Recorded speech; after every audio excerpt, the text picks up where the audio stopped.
lately. The most important thing, which everybody cares about, case studies. Show me the good. Show me the proof. What have you done? Well, I have over 500 successful client case studies, and just, I threw some up here right now. We'll just roll through these.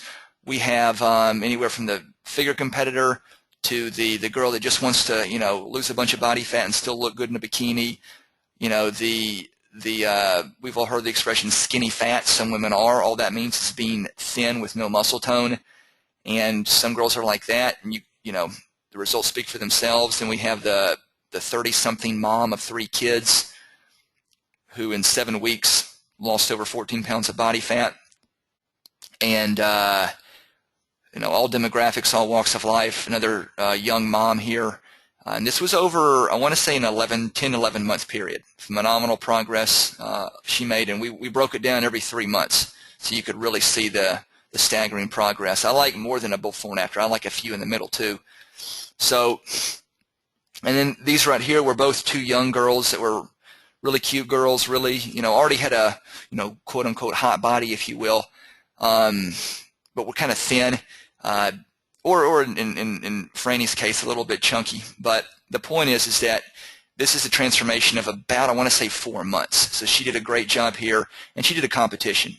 So she got extra tiny and petite, and very fit for that, best shape of her life. And this young lady here, this is in 1 month. She lost 2 inches off her waist, and she was already a thin, slim girl.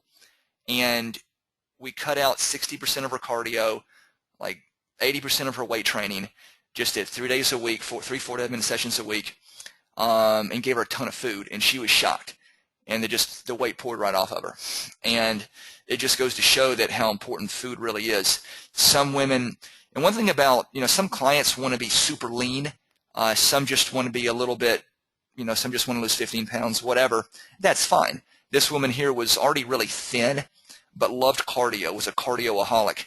And as you can see right here, by this final photo, which is, I want to say 4 months later, she actually was doing 60% or 70% less cardio than she was doing here, and eating probably 40% more food. It's just tons of food.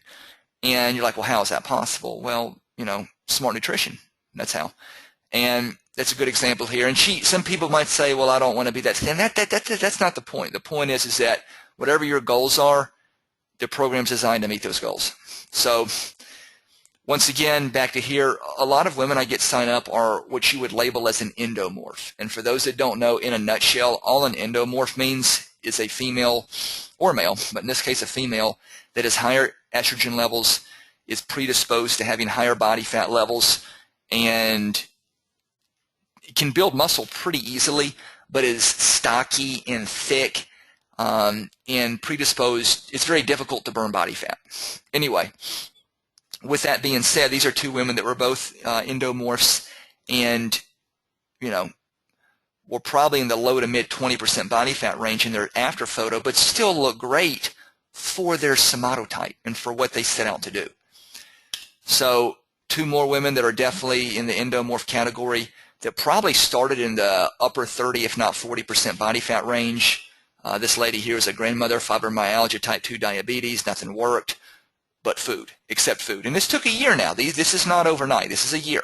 This photo right here is a year. Okay, so it takes a while, but it's sustainable. You're not, doing a colon flush or getting, some crazy surgery or fat loss pills. This is, nothing but healthy food and a little bit of working out. Both these women here were 2 to 3 kids, okay, both in their early 40s. And the one on the left is in a little bit better shape, obviously, because she's a figure show.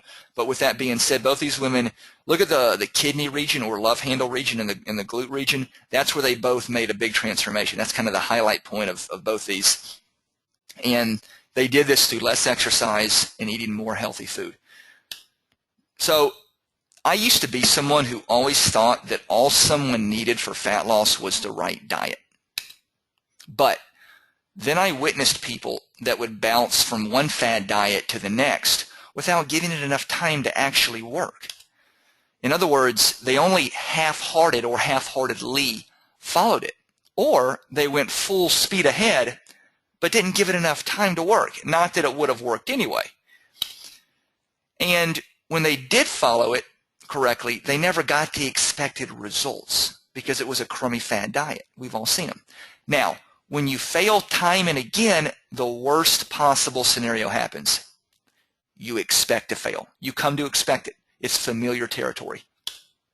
In other words, you let your past results and experiences influence your expectations.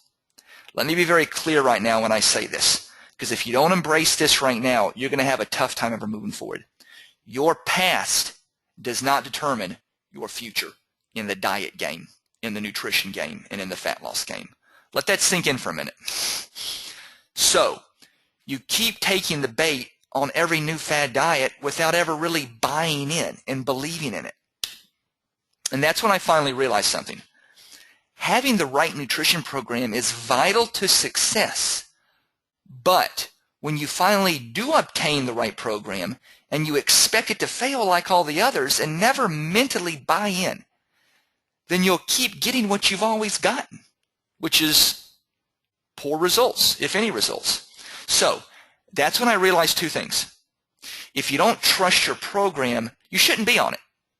And number two, even though everyone is different, smart nutrition still works for everyone. Don't ever forget that. Now, let me pause for a minute and really let this sink in and just let it kind of marinate what I just said. Do you see the importance of not letting the past dictate your future? Now, take about 30 seconds and let that kind of soak in. I'm going to send out a very quick poll. Very quick, and we'll give you about 30 seconds, maybe about a minute. We'll give you a minute to read over it. And, just think about it. So take a minute. We'll give you a minute. We'll give you a minute starting right now. 55 seconds. Read over these and think about and tell me, or you won't tell me, but you'll click on the answer that best applies to you. Do you see the importance of this? So take a minute and click on the one that best applies to you. Because if you don't get this first part, it's going to be really tough to move forward. So work with me on this.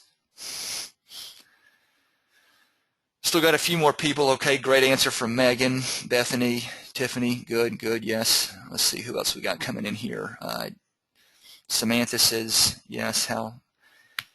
Yes, but I don't know what to do. Yep, and that's okay. It's okay if you might not, none of these are wrong answers. Got a couple more people still waiting on a vote from.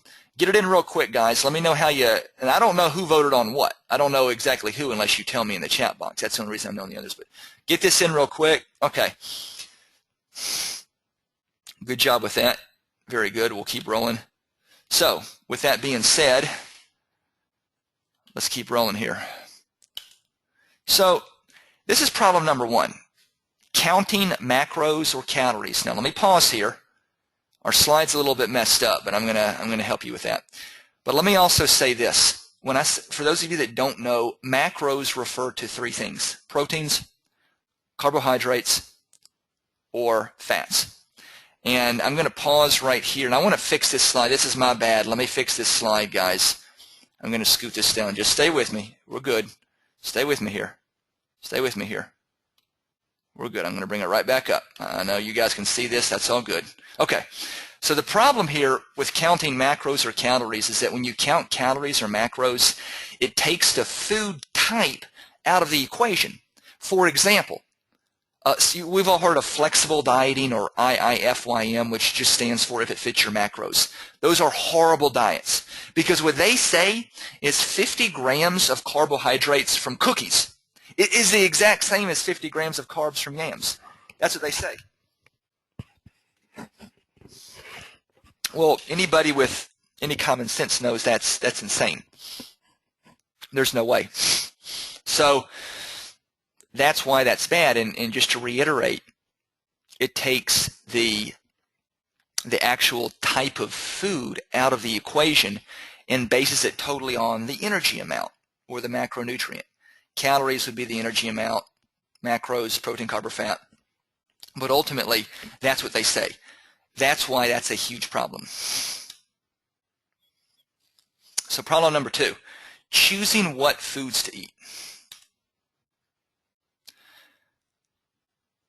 The less you have to count think, choose, or wonder what to eat, the greater your chance of success. A lot of these flexible dieting, IIFYM, macro counting programs, and others too, I'm not just picking on those, they'll have a aggregate of protein sources, carb sources, fat sources, vegetables, this, that, the other, to choose from. And you get to pick what you want and mix and match it. That's not good. When you take somebody that lacks confidence in their eating and in their nutrition, and you put the ball in their court, it's not good. It's not good. I've always said this. Is that you got to stop thinking and figuring out and start following. Don't, the day's over trying to figure stuff out and think. Those are over with. You spent your whole life doing that. So any diet that puts the ball back in your court is not good. From the thousands of people I've worked with, online and in person, that's never, I know it sounds like, well, you have more freedom with that, but it never works out better in the end because it creates indecision.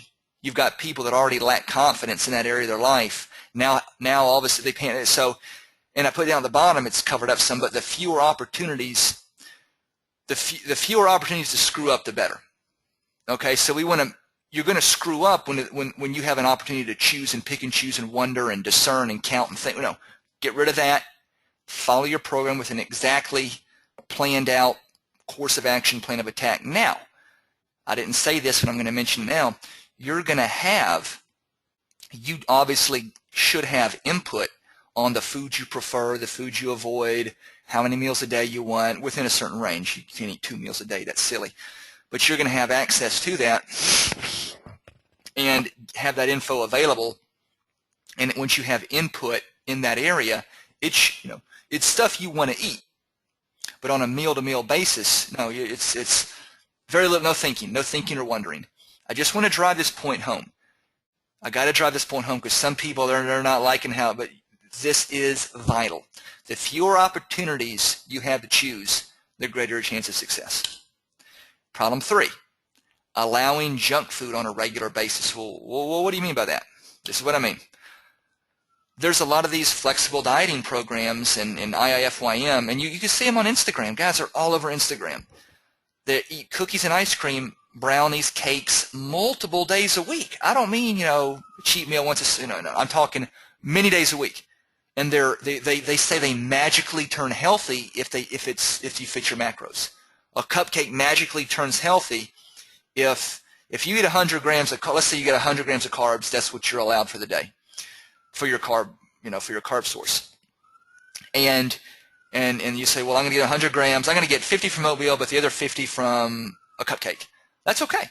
So they believe that a cupcake, a brownie, cheesecake, ice cream, it magically turns healthy. It magically becomes approved if it fits within your, that's insane.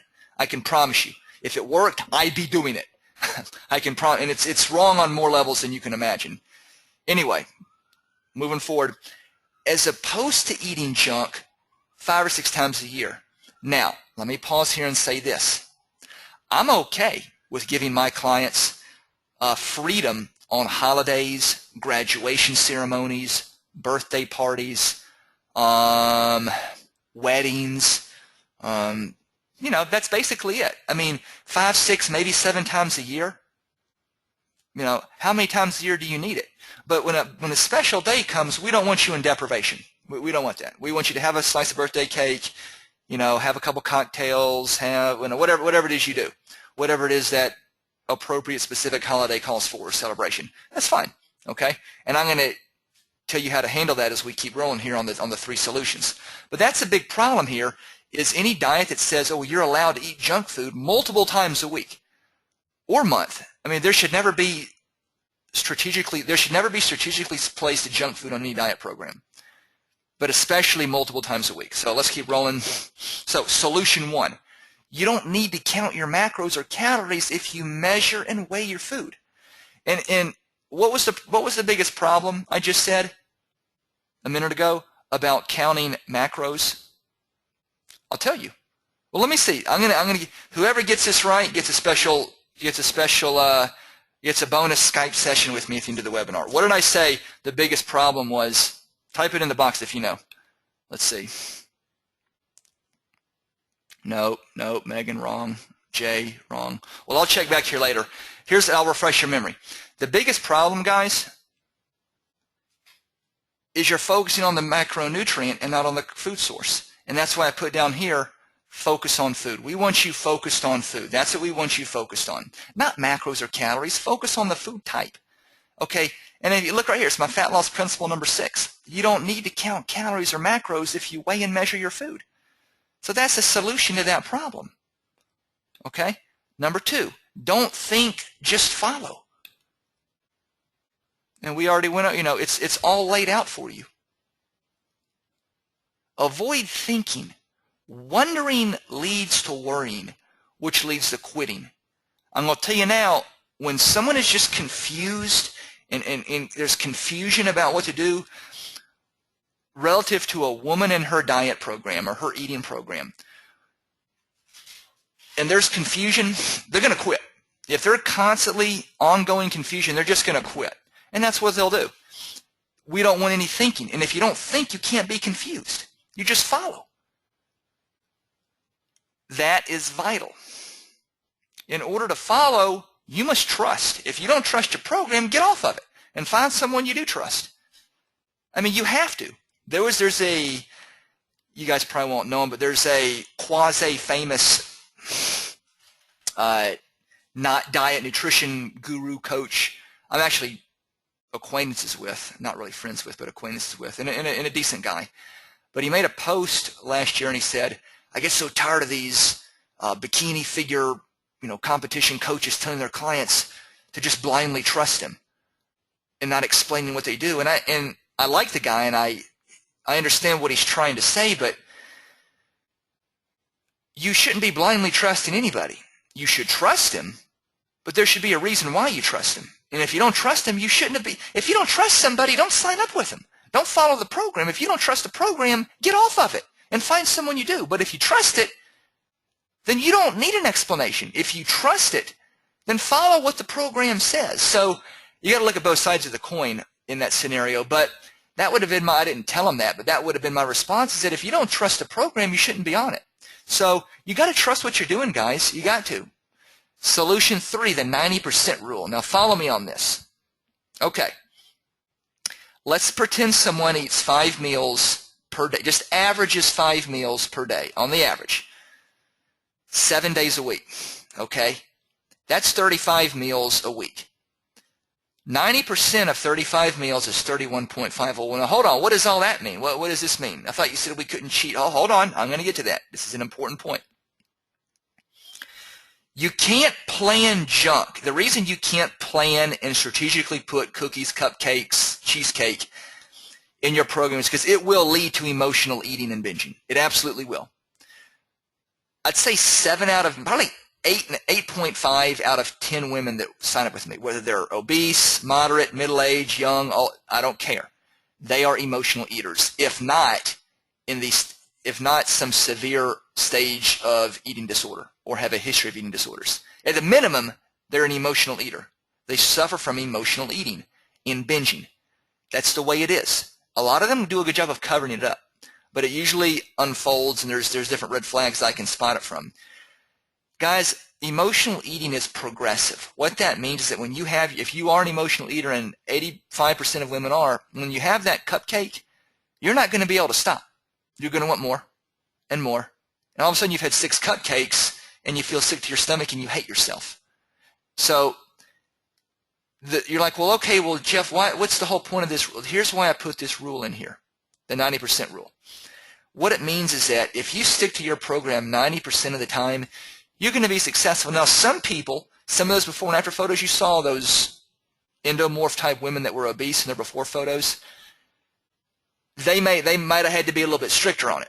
But the point I'm making is that a good example is restaurants. Let's say you go to a restaurant with girls' night out, and if you're in your mid-30s and have kids, you're not going to be in this category. But if you're at one of your holiday parties, or if you're at one of your 5-6 time a year social gatherings where you have 3 or 4 cocktails, you have some hors d'oeuvres, you don't binge, but you eat a significant chunk of gross, dirty, empty, nasty calories. Okay? What is the option? What is your solution? And I list this down below. I don't think I mentioned it so far, but I've said this a million times. The solution is always eat your next meal. No matter what happened the last meal, eat your next meal. The reason I put restaurants down here, guys, is that if you go to a restaurant, there's no restaurant in the world that you can't follow your program on. What restaurant doesn't serve beef, pork, chicken, fish, or turkey? I can't think of any restaurant that doesn't. What restaurant doesn't serve asparagus, broccoli, salad, or green beans? I can't think of one that doesn't. What restaurant doesn't have olive oil? What restaurant doesn't serve rice, some type of potato, or bean lentil product? I can't think of any that doesn't. Okay, so if your next meal is chicken and broccoli, then have a salad with olive oil and a piece of roasted chicken breast. I mean, that's the reason I say this, because a big excuse I've gotten or heard from people, which is not really an excuse, but it's a reason they say they struggle, is if they go out to eat. And I've never found anybody that couldn't match up a food type on the eat. And then what happens is they'll go out to eat, but what kills them is the cocktails and the bread and butter.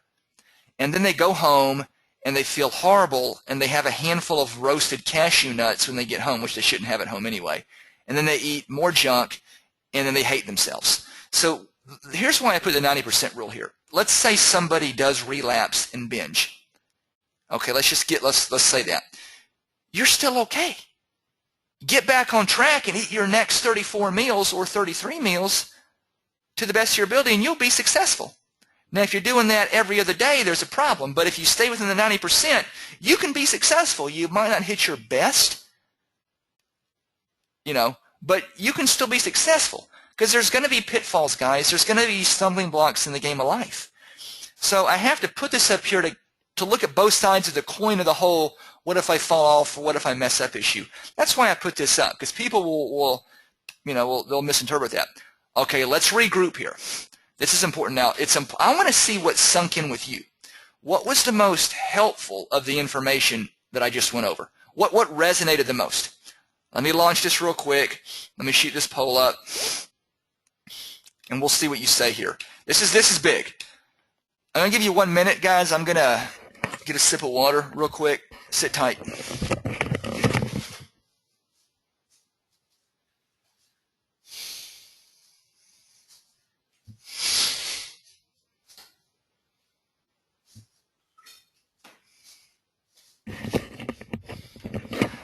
Okay, guys, how we doing? Let's knock this out. Poll up. Hit the poll. Hit the poll. Hit the poll. How we got? Got a few results coming in. Somebody says, if I do trip up, the wisest thing to do is to eat my next meal. Got one here says, the less I think, count, or choose what to do, the better. Good. Keep it rolling. Got a couple more people haven't voted yet. Guys, please vote on this. It'll help me answer questions better in the future. All right, roll with this. So give it about 12 more seconds. Got a couple more coming in. Good stuff. Everybody try to vote on this. If you haven't voted, got a couple more still waiting on. Good enough. So we'll wrap this up. Good. Got some good stuff, guys. Good info. We'll go over that later. Thank you. Good deal. That'll help me help you. Okay, let's keep rolling here. Just to be clear, let me make one quick point while we're paused here. If the slideshow malfunctions, sit tight, and I'll restart it. I had it when I did my dry run, my trial of the webinar a few hours earlier today. It malfunctioned and just fell apart. It froze up. If that happens, bear with me. We're doing good now, but if that happens, you never know with technology. So, and if you have any questions, or ask them in the chat box at the bottom. I'm going to be going over that shortly. So let's keep rolling here. So now I'm ready to dive into the solution that I found to skyrocket your success. Now, this is how we're going to put it all together, okay? This is how we're going to connect the dots and put everything we learned together. Let's connect it. Let's put the pieces together. Okay, so first off, stop thinking and start following. Quit trying to think what to do. We've been over that. We've nailed it home. Next, take it one meal at a time. Take it one meal, 1 month at a time. The reason I have the 1 month, and I could talk about this for an hour, is that after 1 month, you're supposed to fill out your progress chart, which is really basically 2 measurements, how hungry you are and how much energy you have. That's basically it. You don't need a body fat test, none of that, just very quick. And what that does is that lets me gauge the progress that you've made and then strategically plan the next training session and the next nutrition program. But we always have a next meal up approach. Okay, that's what we have. I like the one meal, or no matter what happened, the last meal, always eat the next meal. So next point, you got to trust it. That's the next piece of the puzzle. You got 4 pieces. This is the yellow piece. You got the little yellow piece right here. You got to trust your program. If you don't trust it, don't sign up. Don't even start it. And if you're in the process of it and you lose your trust, quit it and just find something else. You got to trust it. And then just to reiterate, it's a different wording of it, but the red piece of the puzzle up top here, always eat the next meal no matter what happened the last meal. If you screw up, put it behind you. Okay? And that's why I created this solution. This is it. This is it. This is a solution. That's why I created it, to meet all these needs. Let's run through the pyramid of success. And this is, everybody should follow this. And my program takes this into consideration. Let me reword that. This is required. This is in consideration. This is required. All these steps are self-selecting, and they're built in to the process. That's a better way to word it. And if you guys can't read it, I'll read it for you. You got to take ownership and accountability that you are lost and need help. Then you got to obtain the right map. And if you don't do them in these order, the pyramid falls. The program collapses. Are you starting to see here, guys, with what I'm doing? It's more emotional and mental and process-oriented than how many exact grams of formulas of carbs and proteins and calories. Are you getting that? It's more between the ears. You got to have the right program. I'm with you on that. But it's more between the ears, and a lot of people are just so whacked up between the ears and have no confidence and can't sustain that even if they do get, now they don't usually, but even if they do get the right map, they're done. So we got to have these in place. You're going to have the right map now. Oh, you're going to have that. There ain't no question about that. So we got to have everything else in order. Read your program, meditate, absorb your program, have faith, trust, and confidence in your program. Follow, obey, execute your program to precision. Watch your program work and sustain your program. Sustaining leads to renewal. Sustain, renew, and you get results like everybody else. The benefit number one is you get to, this is everybody that follows this, says they're stuffed their first. I've had 2 people in 4 years, in 5.5 years, tell me they were hungry their first week. Everybody stuffed their first week. You're going to eat more food that's going to speed up your metabolism. We want you out of the gym and in the kitchen. Benefit number 2, you're going to torch off stubborn body fat, drop inches, skyrocket energy levels, less hunger but greater appetite. What does that mean? Hunger is a result of a low blood sugar level. You ain't going to have much low blood sugar on this. You're going to eat lots of food, so that blood sugar level is going to be balanced and stable. Greater appetite, a lot of people say, well, I'm not hungry when I wake up. That's a whole different conversation for a different day, but that's because you have no appetite. And you're going to have less hunger but a greater healthy appetite. You'll be ready to eat each meal because you'll have a faster metabolism.